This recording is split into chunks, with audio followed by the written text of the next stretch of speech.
In your surrounding every day, you might be noticing people doing different jobs. Someone might be teaching you, someone is a doctor, someone might be selling vegetables at your doorstep, and someone might be working hard to get a daily wage. And that is what is known as activities in the economy. And this is what the chapter is about, that is sectors of Indian economy. Welcome on the platform, Diksha Vedantu. My dear class 10 student, this is one of the important chapter of your economics syllabus. So let me just introduce you quickly that 20 marks are allotted to the section of economics for your class 10 board exam, right? In that 20 marks, we have to cover 4 chapters particularly. The first one, that is development, already done, uploaded on the same platform. Go watch it, mug it up nicely and practice the questions as well as. Now, second chapter is the sectors of Indian economy. After that, we will be doing money and credit. And the last one is regarding globalization. Let me tell you, development is short as well as easiest chapter. If I talk about globalization, lot of the things are omitted. Only a section, small section is going to come. So the most important chapters remaining are sectors of Indian economy as well as money and credit. So keep this in mind while I am teaching you this lecture. Okay, so let's start with this chapter, beta, sectors of Indian economy. As I give you the introduction, that whenever you see and analyze in your surrounding, I hope that you are doing it in your daily life, right? You have to do it. So you will be seeing that someone coming to your doorstep and giving you newspapers, selling the newspapers, right? Someone might be selling vegetables, fruits, samosa, or someone might be having a small grocery shop around you.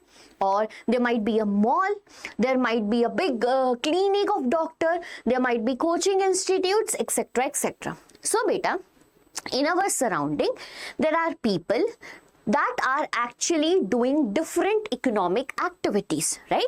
When you were in class 6, you learned 2 terminologies over there. That in our surrounding, there are 2 types of activities. Okay, what are they, beta? One is economic activity and the other one is non-economic activity. By this economic activity, I mean anything that includes the transaction of money. You go to a doctor, you give the payment, isn't it? You go to the pharmacy, you buy the medicines, you give the payment. You go to the coaching institute and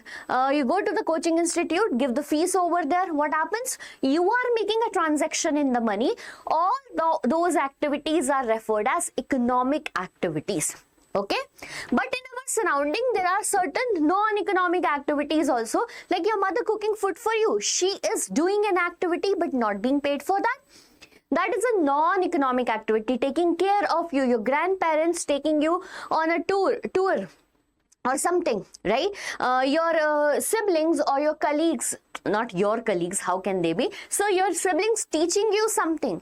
All these activities which need or have no economic transactions are referred as non-economic activities. This was just an introduction to tell you that in this chapter we are going to learn about the sectors of Indian economy. That means the economic activities divided into different sectors. Get it? So this is the brief introduction. Now, students, what happened in your surrounding in those economic activity, right? It is further divided into primary, secondary and tertiary. Again, this is something which you are learning since childhood, but we have to do it again because this is the part of our syllabus and we can't miss it. Okay? So the first one, the sectors of Indian economy, the first one is primary sector. Okay? What it is? Primary sector, beta. See, economic activities that mean that there should be any transaction of money. There should be any transaction of money. You are only paying money when some of goods, okay, as well as services are provided to you. According to this goods and services, the nature of goods and services, we categorize the activities of Indian economy into 3 sectors: primary, secondary and tertiary. Got this point? Now, coming back to the primary sector, beta, the primary sector is the sector of Indian economy in which pay attention to that, in which natural resources are used as raw materials. Okay, natural resources are used as raw materials. Now what does this mean? For an example, you are a farmer. What you are going to use? Water for irrigation, soil for growing crops, etc.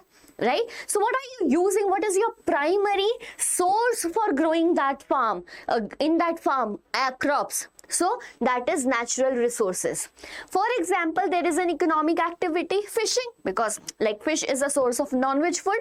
Many people are selling it, but from where does it comes? So it comes from natural resources. Animal husbandry. We sell milk, curd and certain milk products in the market. Where does it from? Where does it comes? From animals. That means nature again. So anything where raw material comes directly from the natural resource, we use the natural resource, that type of sector is known as what? Primary sector. Got this point in your brain right now? Okay, so we will continue one example for sure for all the three sectors to make it relatable to you. For example, there is a farmer bacha, okay? There is a farmer who grows cotton in the field, okay? This activity is particularly what bacha? Primary activity. Now we are moving towards secondary activity. What does it mean? This farmer is going to sell this raw material cotton which is grown in his field to a person who will make cloth out of it. But directly from that cotton balls, we are not going to transmit directly to a cotton shirt.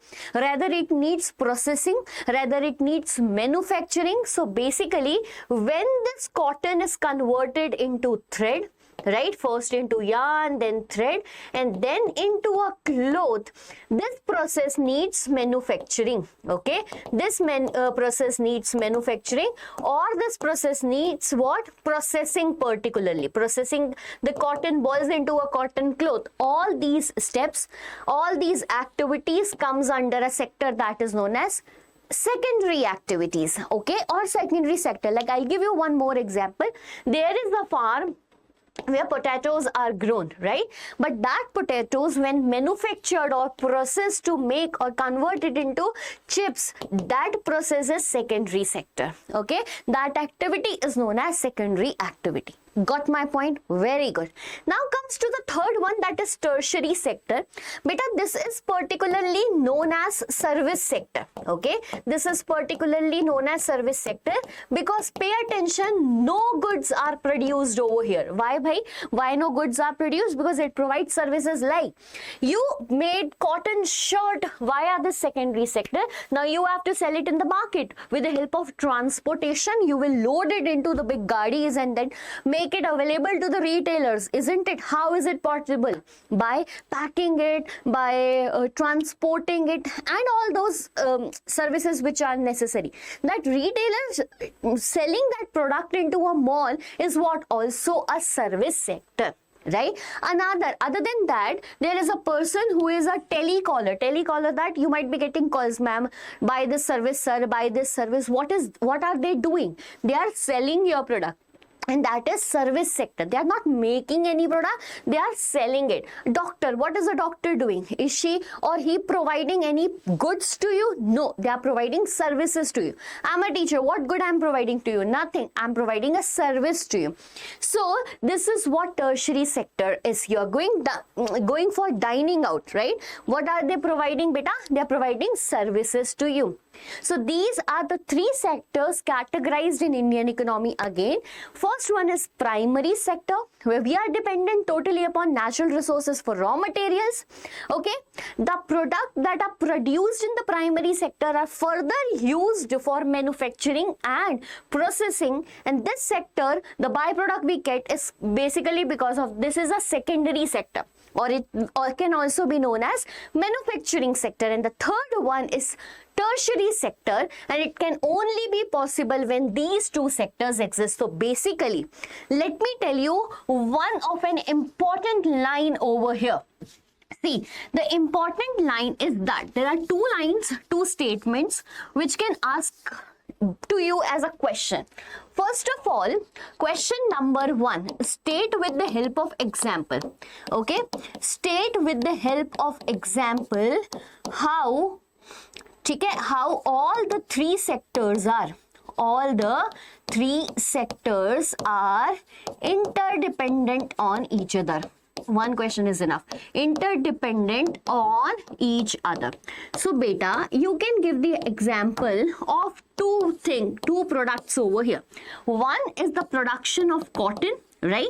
The other is iron. So basically iron, right? It is a mineral which is obtained by what? Which is obtained by a process known as metallurgy. Metallurgy is when we take out the mineral from the earth crust and convert it. Okay, basically to take it out. So the first process to take out this iron ore from the deep inside the mines, this will be known as primary sector. Then what do we do? With the help of manufacturing and processing, we take out all the impurities and convert it into pure iron and then give it different shape which is required as per the market. Then it is transported to the place where it is required. So don't you think that an product is only useful when these three sectors are dependent on each other, and this can only be possible because of the presence of all these three sectors. So with the help of example, tell how these sectors are interdependent on each other. If you are having a copy, a pen, a pencil, your NCERT in front of you, write this question over there and remember me when this question comes in your exam, because this is going to come for sure. Okay, so this is one of the first thing that we have to remember from this chapter, sectors of Indian economy. Now coming to the next topic. See, here this is something, a chapter from your book of economics. Do you think that we are going to study this year class 10th primary, secondary and tertiary and the chapter will be over? No, this chapter is way ahead of that. Now comes to the point, bacha. Like in the development chapter, I told you one thing. We compare the countries. Okay, we call them developing country, we call developed country, we make fun of certain underdeveloped country like memes and all, we make that. So we categorize those countries into certain category like developed, underdeveloping, developed, underdeveloping, or developed, underdeveloping, or developing countries, right? So how these categories come into the picture? Because beta, these categories come into the picture because we calculate their economy. Okay, and in an economy we have to calculate all the three sectors. Now it is the high time we should know how actually the comparison of these countries or these three sectors are done. Okay, first thing. Now we got an idea, like let us consider that you are an economist. I gave you a task to find the economy, total economy of a country, right? First thing that came into your mind is that economy comes from goods and services. Okay, economy comes from goods and services. Let me calculate how much good or services is produced in this country. Okay, economy comes from where? Goods and services produced in the country, items being sold and item being purchased. This is actually the clear picture that economy is working or not, right? But when we started calculating the number of goods and services, we figured out that this is not going to work. Rather, we have to not find the number, rather we have to find the value of it. By value, I mean the monetary value of it. Okay, so actually the value of goods and services are calculated to compare the sectors. For example, the value, that means monetary value of goods produced in primary sector, secondary sector and tertiary sector, and then we will compare which sector sold the goods and products more. Okay, getting my point, connecting with the dots? So it is the value of goods and services will be used. Now, we were sitting one day and thinking of an example. What is that example by? So, consider there is a farmer. Okay? Consider there is a farmer and this farmer grows what? Wheat. Pay attention to that. This is very, very important to understand the context going behind. So there is a farmer who actually grows wheat. Now this farmer sold wheat for 8 rupees per kg. Okay, rupees 8 per kg. To whom? To a person who owns a flour mill. Okay, flour mill. Now what did this person did? He bought this wheat, okay, and converted into a flour. Converted into flour. Now, this flour was demanded by a person who owns an industry, okay, industry. Now, what was this industry? This industry used to make biscuits, and making biscuit requires what? Wheat. Getting my point? Now, what this industrialist did? He added sugar, okay, he added sugar, he added milk, okay, and make biscuits. But here the point is, this farmer sold the wheat for 8 rupees per kg. This flour mill person used his mill and converted into flour. Now what he did, he sold the same wheat for rupees 10 per kg because he provided that service. Obviously he will do that manufacturing thing. Now, this 10 rupees per kg wheat flour came into the hands of an industrialist making biscuit. He added sugar and milk, etc. and sold what? And sold one biscuit packet. Okay? One biscuit packet that is made up of wheat, sugar, milk and other products and other investment of manufacturing, packaging, transportation, etc. into rupee 60 per packet. Rupee 60 per packet. ठीक है, but now you are an economist. ठीक है, what you are बच्चा? Now you are an economist and you are being given a task that bhai we have to calculate the goods and services, the value of goods and services that is produced in all the three sectors. Now you went that acha in this 1 year this farmer grow this amount of, like let's say 50 kg of wheat. You calculated it here. Then you went to the flour mill and you saw that acha this flour mill sold this same 50 kg of wheat flour to the industrialist. Then you calculated it in the list also that this activity is also being done. Then you went and the same you did for the industrialist. You calculated the person's value of goods and services he produced and sold in the market. Getting my point? Here it is produced, not sold in the market. Now, don't you think that the same wheat which was produced by farmer is the same wheat which is converted into flour by a flour mill person, and it is the same mill which is used, same wheat which is used in biscuit, isn't it? Don't you think that the same wheat in an economy is calculated 3 times over here? So will we give a very good or calculation of the goods and services produced in the country? No. And hence pay attention to that. For comparing the 3 sectors or for comparing the economy of a country, we understood that not every goods produced needed to be counted.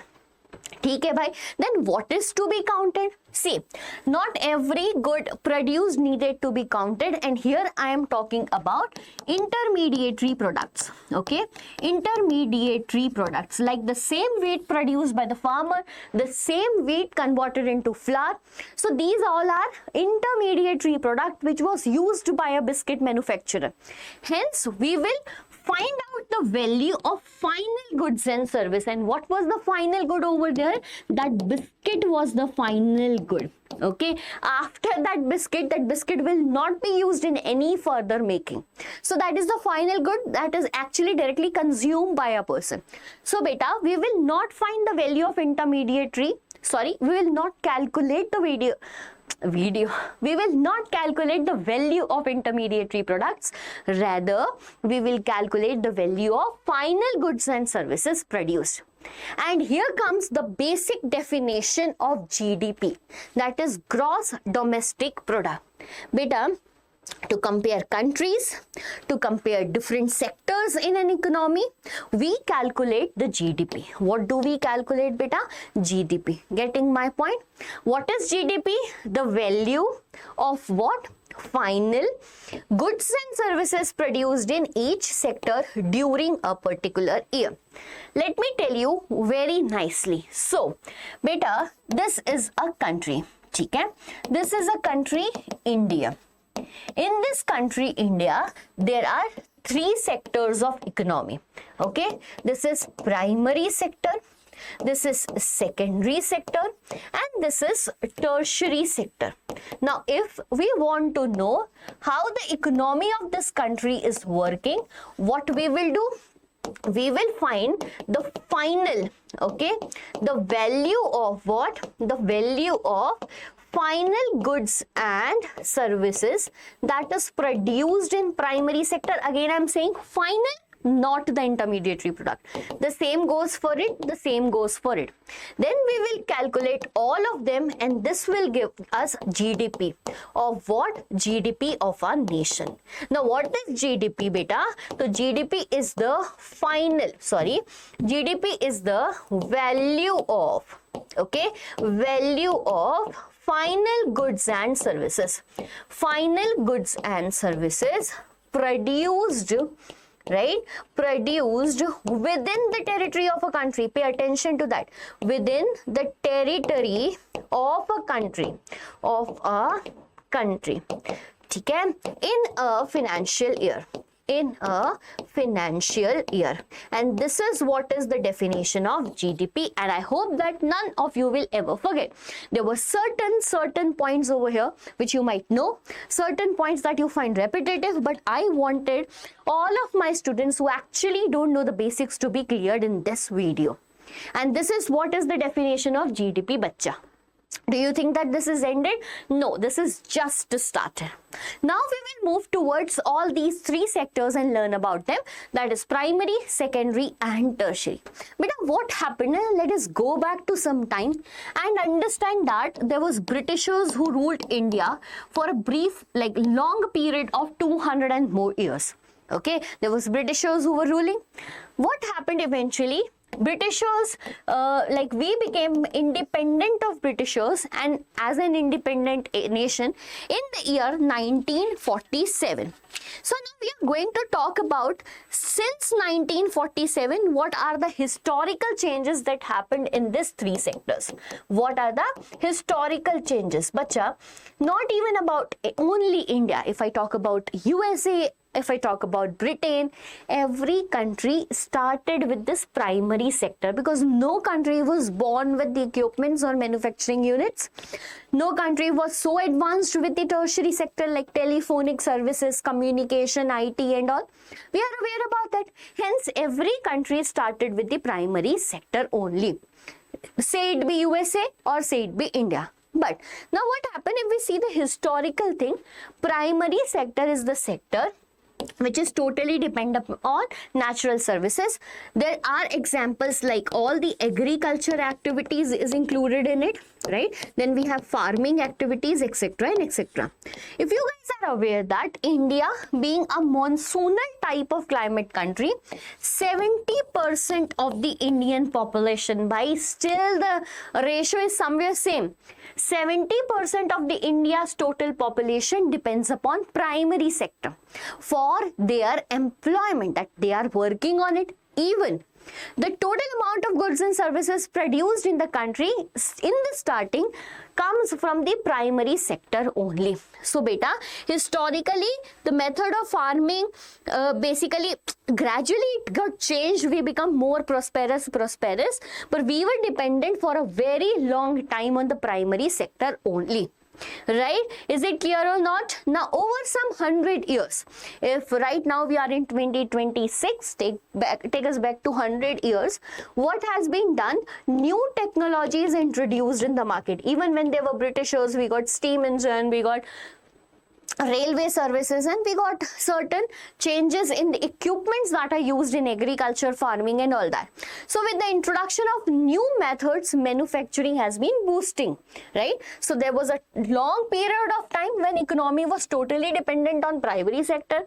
Over the past 100 years, we became like so much dependent on secondary sector. Right? Not past 100 year, before that 100 year.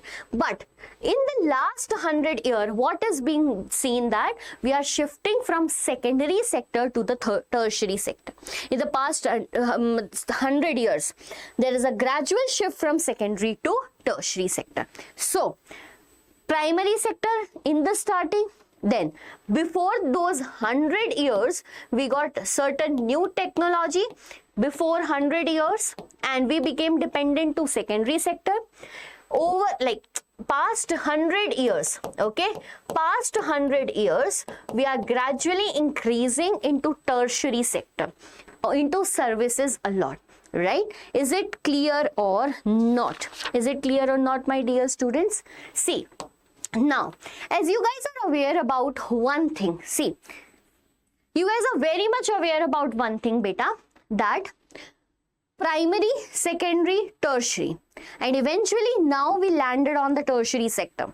Eventually now we are more dependent on the tertiary sector rather than primary, rather than secondary. Now if I ask you a question, how many of you want to become a farmer? Very few will raise your hand. If I ask you, how many of you want to open a manufacturing unit? Again the same answer. But if I ask you a question, how many of you want to become engineer? How many of you want to become doctors? What you will do? You will raise your hands in large numbers. Why? Because beta, there is actually rising importance of tertiary sector in the market. Let's see this graph and understand it very nicely. Okay? So this graph is about what, beta? So this graph tells us the GVA by primary, secondary and tertiary sector. Now what is this GVA? First of all, this is gross value added. You might be wondering, ma'am, you just now explained us GDP. Now, what is this KEDA GVA? How should we differentiate it? But I will tell you the exact definition what GVA is for the reference. First, understand that it is somewhere similar to GDP. That means the products that are produced in the country in all these three sectors. Okay.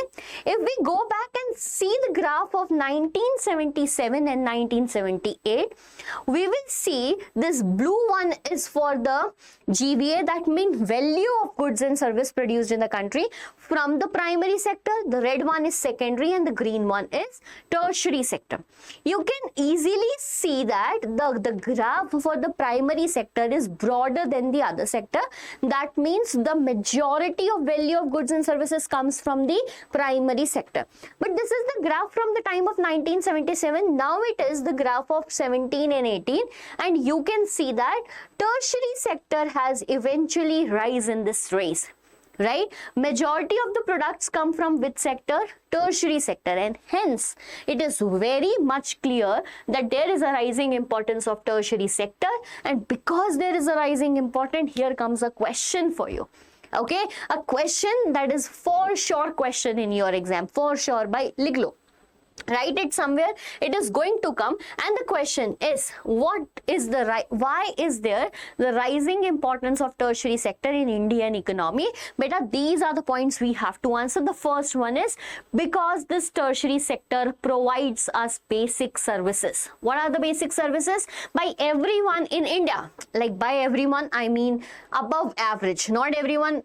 I'm not considering here the person living in slum area or is so poor. So above average, everyone go to the hospital for the service, right? We get sick, we go to the hospital, we study. By everyone is focusing on India for education, majority of us, right? For postal services, we use telegraph services, we use police station, courts, village administration, municipal corporation, like municipal corporation cleaning your streets, sewage, etc. What is the service? Right? We go for, like, we see the Indian Army, Indian Police, transport, bank, insurance company, healthcare, etc. Why we can't imagine our life beyond these services now. You need your phone, you will go to hospital, you will study, you will go for dining out, and these are something becoming a what? Basic services for us. Okay? So this services comes from which sector? Tertiary sector. So will there be rising importance? Yes, because if we go back and see 150 years back, there were no schools as they are structured now. That service was not basic service. Not everyone was using phone. That service was not basic. Not everyone was using this postal service. It was again not basic. So these days, these basic services becomes the part and parcel of life, and hence tertiary sector is rising. Second, development of primary sector and secondary sector. Bacha, population is increasing. Food should be more. There are more stomachs to feed now. So hence production will be more in the primary sector. When there will be more production in primary sector, there will be more in the secondary also. Why? More clothes will be made, more potato chips will be made. Okay? And when more production will be there, more production needs to be transported, more production needs to be sold in the market, for which marketing needs to be done. What is happening? By when there is development in primary and secondary sector, there is for sure development in the tertiary sector. Getting my point? Now, there is rise in income by for sure. Like we have heard this word multiple times from our parent. In our time, na 10 rupees was even important and you guys don't value it. Why? Why this is very obvious statement in every Indian household? Because beta, what happened na, the level of income has been rising a lot. Like lot of people earning 1 lakh and above in the Indian market, being an engineer, being a doctor. Why? Because they are able to do, like they are able to put efforts on their education and health, and now the income is paying them back. Now, but when you have a good income, what will happen? Your demands for eating out increased. Like it was basically once in a blue moon when we were going out for eating in a restaurant, and now every day we are doing that. It was once in 2 years and we were planning a trip with the family to go out. But nowadays what is happening? Every Sunday we need to go out, we need to dine out, we need for tourist places, etc. So as the income rises, these services are also rising and they becomes the part of tertiary service. Next is about new services that is added in the market, telecommunication and all that.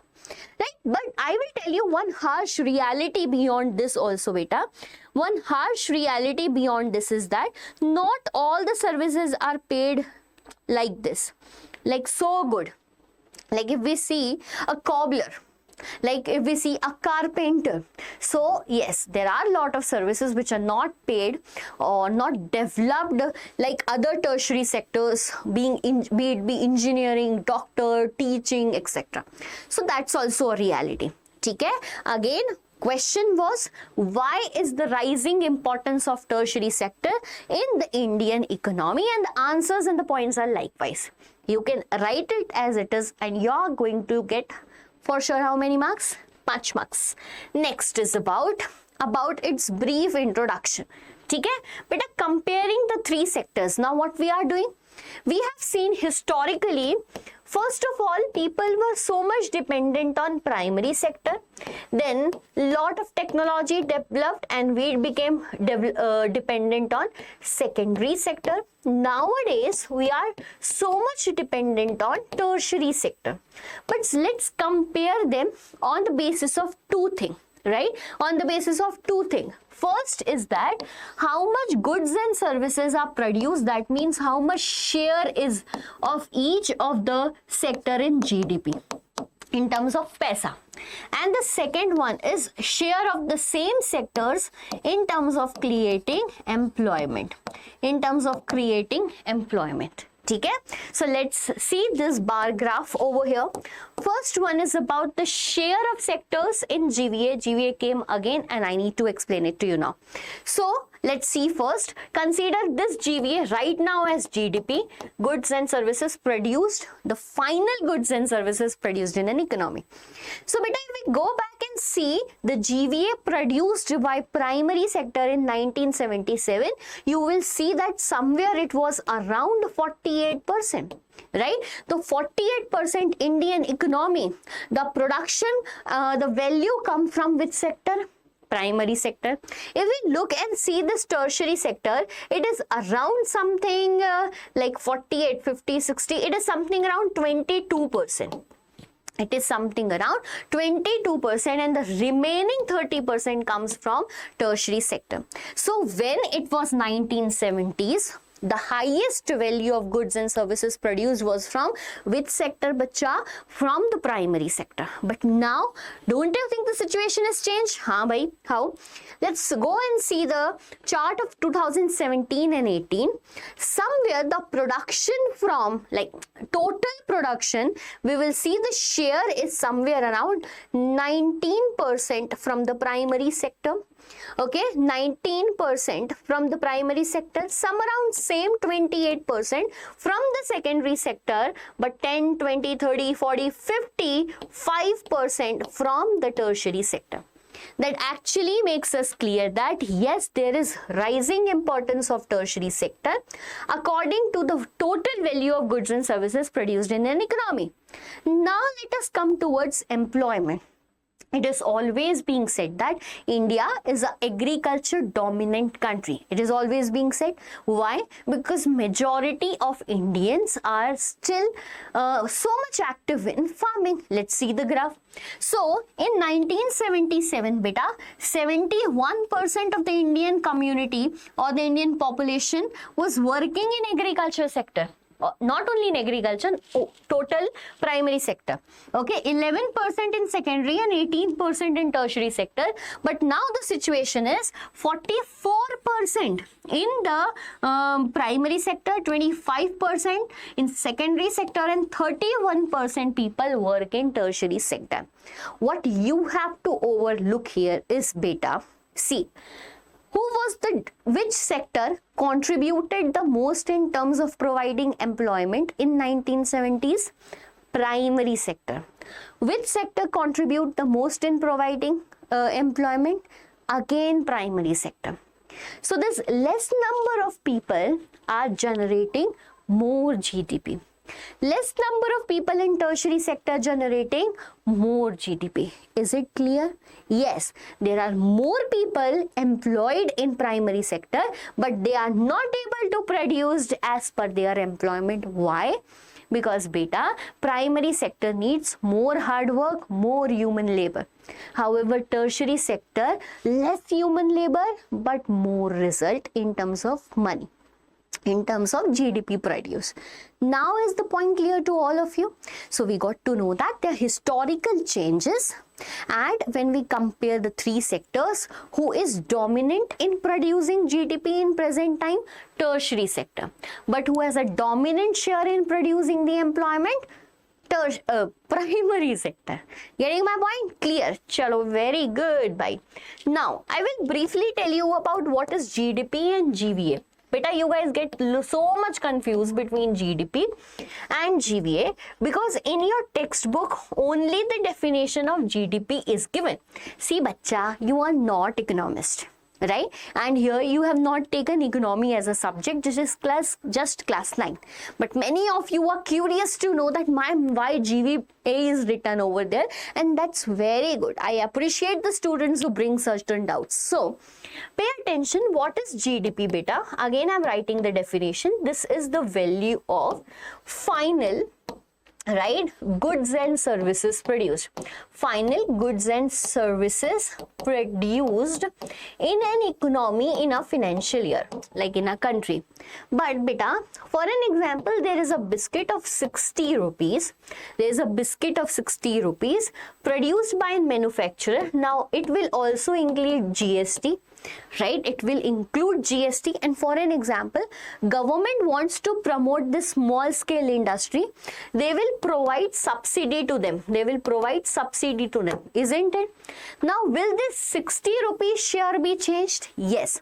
So actually GDP is only the value of final goods. It do not talk about taxation. It do not talk about subsidy. What talk about subsidy and taxation is GVA. So GVA is actually a minor, what we can say, analysis for a product. And GDP is the analysis for the entire sector or the country. Let me brief you out with GDP. Like GDP will be equals to GVA, right? GVA plus you will give the taxes, and if subsidy is provided by the government. Now, let me tell you what is the definition of subsidy if any of the student don't know. Beta, sometimes government provide money from their side to boost the economy of particular sector. For example, LPG cylinders. Right? LPG cylinders, you bought it for 1100 rupees, for example. Okay? Government, just a show off, but government want to provide you in cheap. They will give this 100 rupees back to your account so that the value, the actual value of the product remains, not remains the same. Similarly, what is GDP beta? GDP is GVA. GVA, that means the value of the product. Okay? Along with that, the taxes you have applied on that minus the subsidy that is given by the government, and this is how it becomes the actual what value. And what is the actual value? This is GDP. And what is GVA? It is gross value added, the economic metrics that measure the value of goods and services produced in an area. That's it. Just take it easy. GDP, GVA. GDP is the final value which actually adds the taxes as well as removes the subsidy. This is what you need to understand. Okay, so this is how we understood the major topic of this chapter beta. We started with the introduction. There are a lot of sectors. There are 3 sectors in an Indian economy: primary, secondary and tertiary learning since childhood. Then we understood how do we compare all these sectors so that we can compare the developments in the country. Then we got to know that's GDP, the value of final goods and services produced in a country in a year. Then we got to know that, but all these primary, secondary and tertiary sector is not same. There are historical changes in it. There are historical changes in terms of employment and production. We saw the graph. One important topic we studied is what is the rising importance of tertiary sector. That's also done now, but still in this economy, there are a lot of people who are underemployed or unemployed.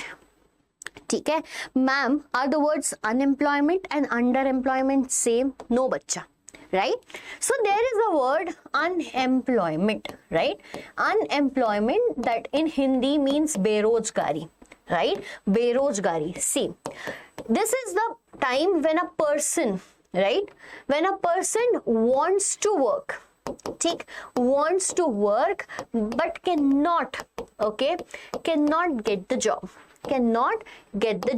So this is the situation when a person is willing to work but is not able to find the work. This is known as unemployment. By now comes the second definition, that is underemployment. I hope you guys remember the context we studied in class 9. I just hope that you remember it. So there were different types of unemployment last year we studied. Among that, one was disguised unemployment. Okay? The disguised unemployment is actually the same terminology for underemployment beta.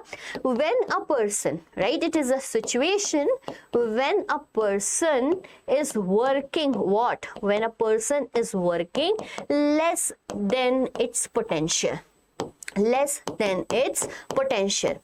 This condition is known as underemployment. For example, this is a farm. Okay? This is a farm that I own.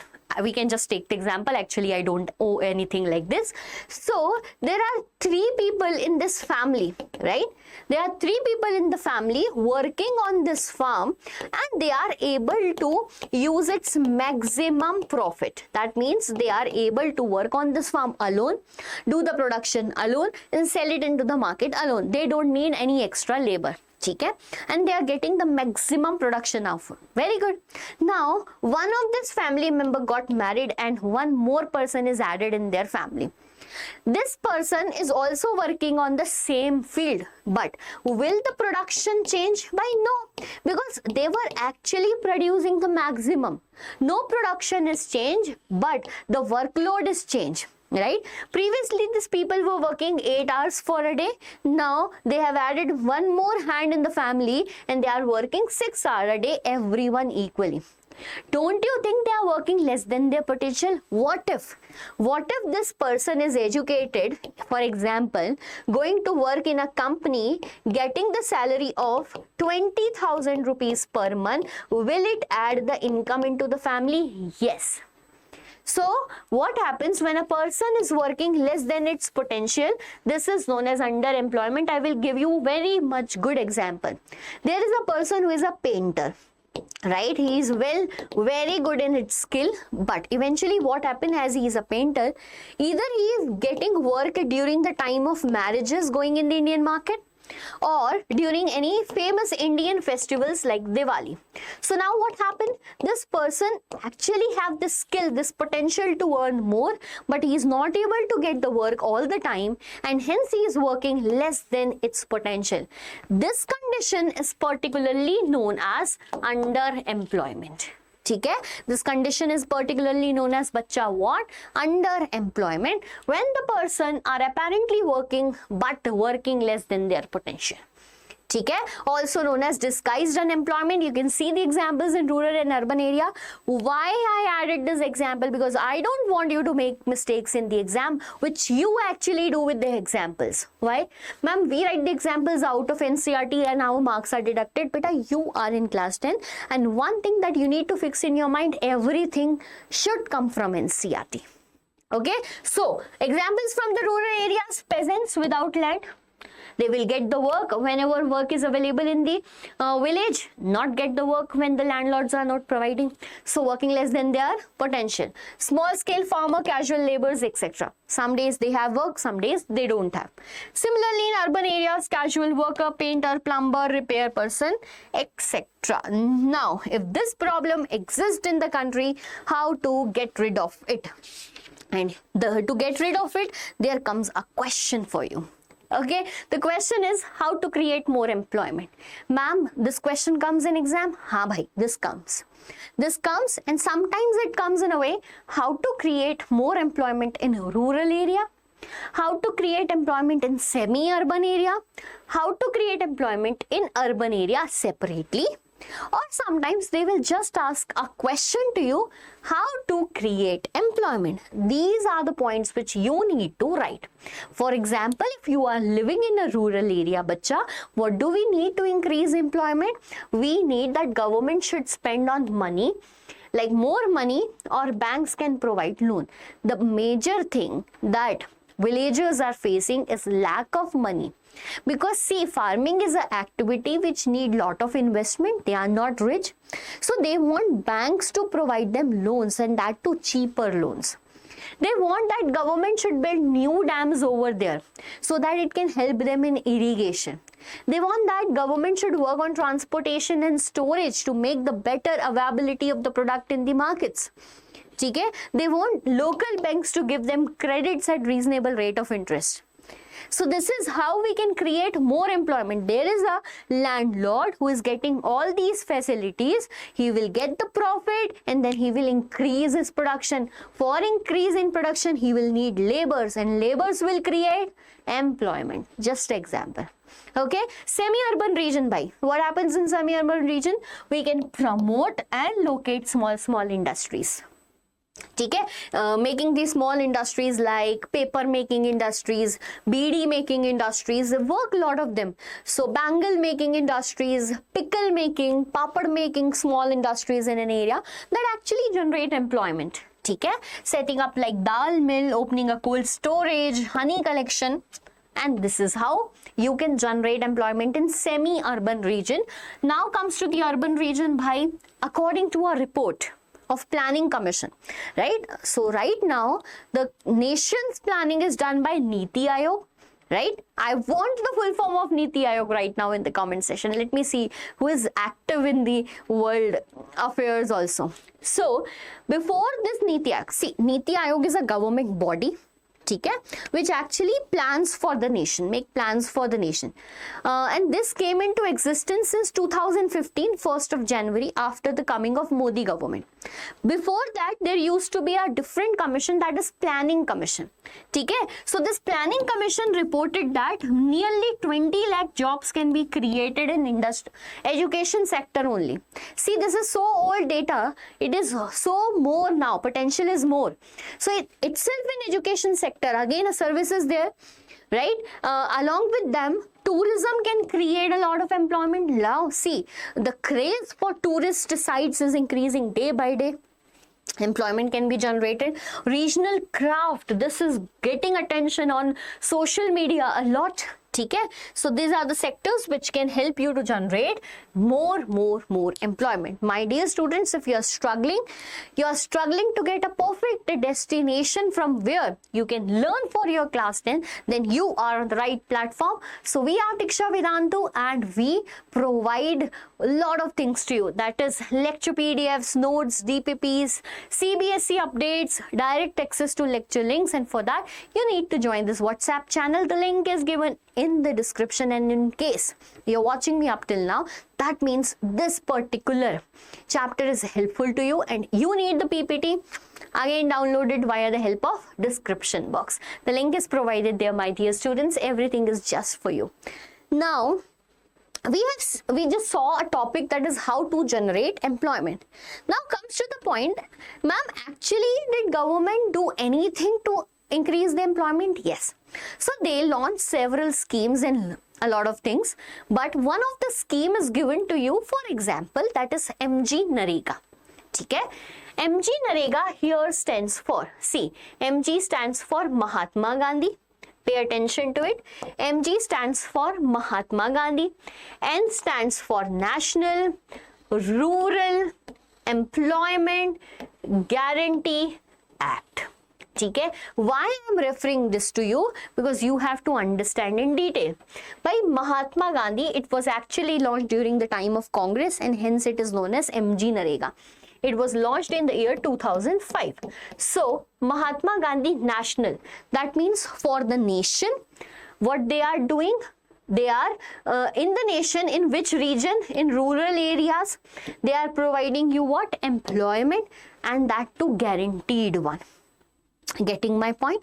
So in rural areas, to provide 100 days of guaranteed word to be used for sure. 100 days of guaranteed employment in a year by the government will be provided. See, government has lot of work, like in a city metros are being built, in a city railways are being built, roads are being constructed, so they need labor. In that case, they launched this scheme which fulfills two objectives. Okay, labor is provided to the government, employment provided to the laborers. So what they do, they promise the citizens that they will be giving 100 days of, okay, 100 days of guaranteed employment in which areas? Rural areas particularly, so that these people of rural areas facing the problem of underemployment also gets the employment. This is the major objective of this scheme.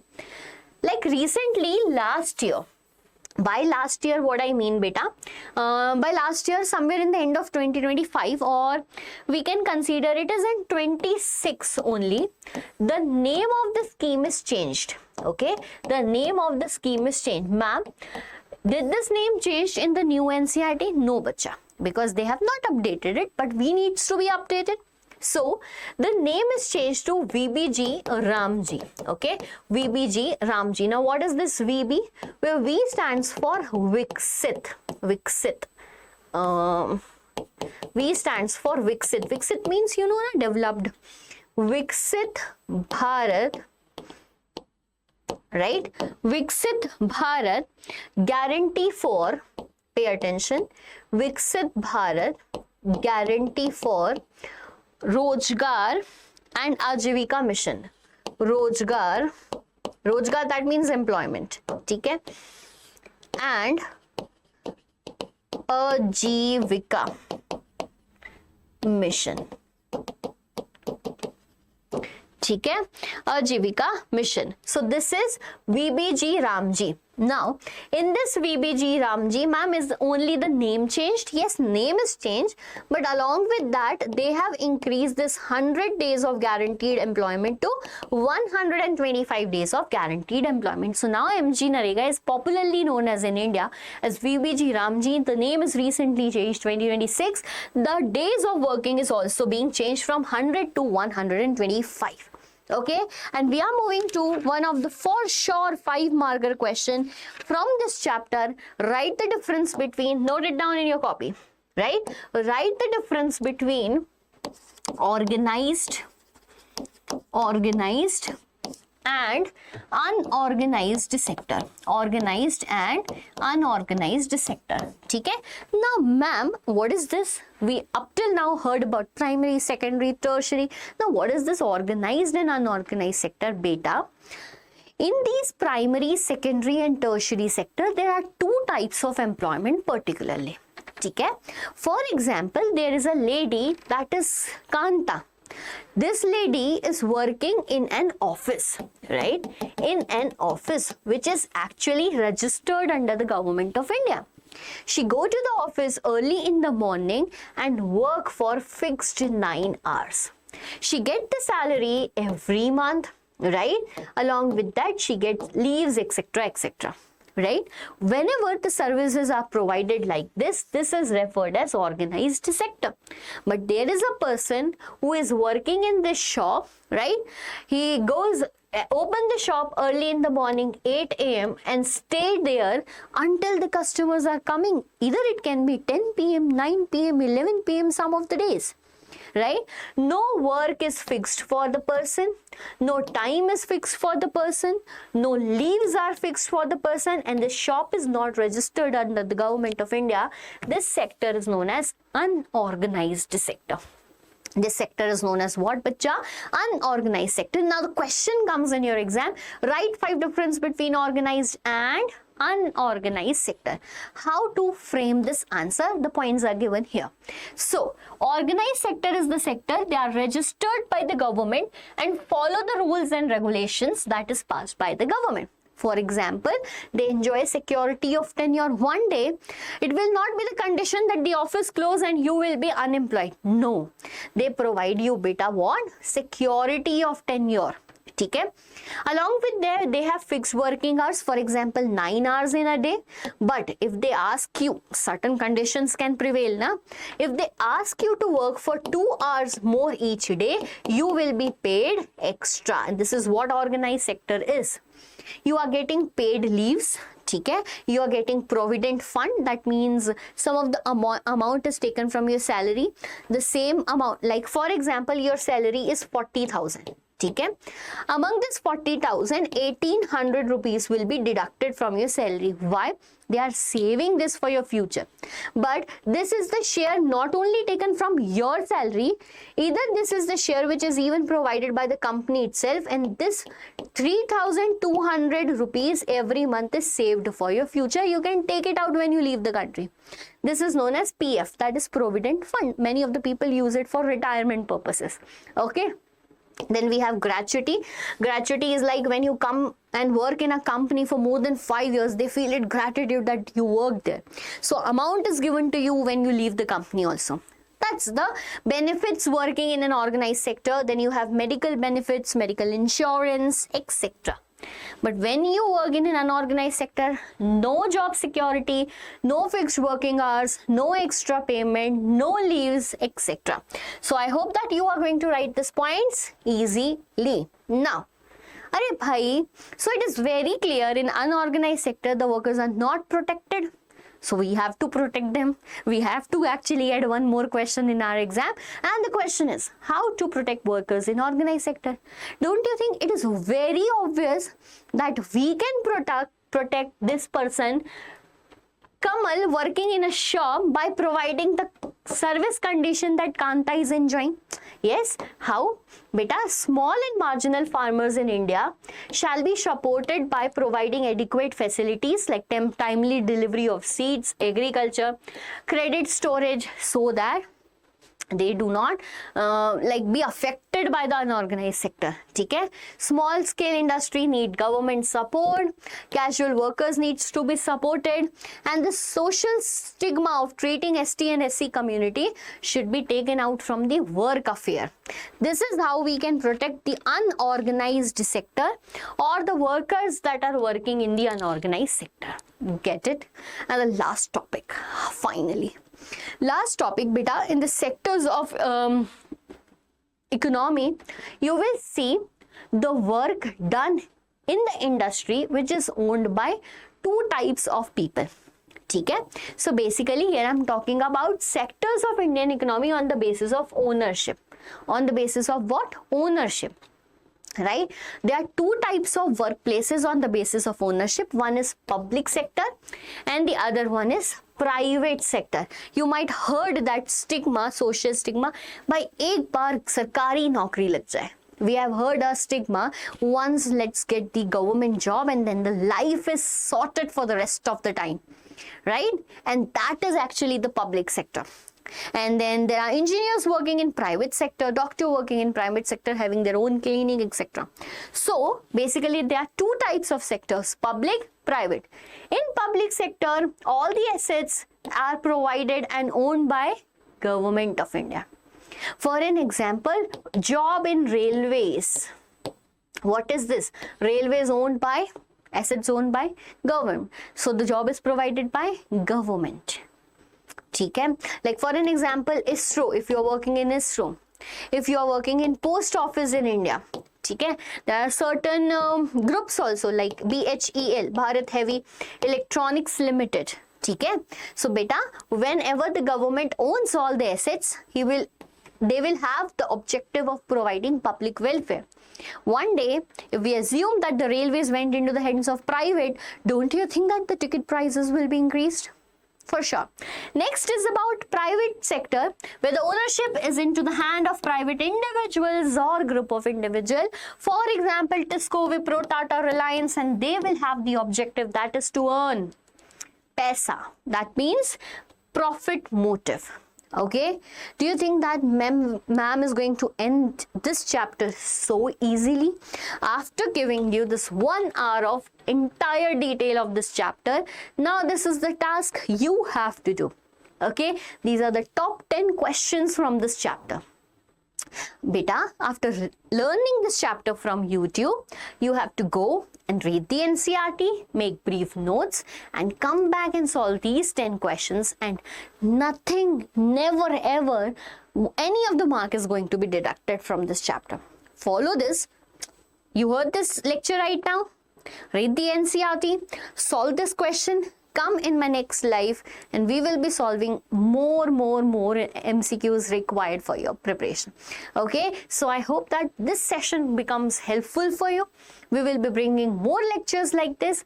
Right now you can go to the description box and download this PDF for the questions as well as for your learning. You can treat them as your short notes as they are made by me. Okay, see you soon in the next lecture like this. Keep on guessing and sometimes suggesting me that which chapter should be next in the list. Up till then, tata, bye bye, take care.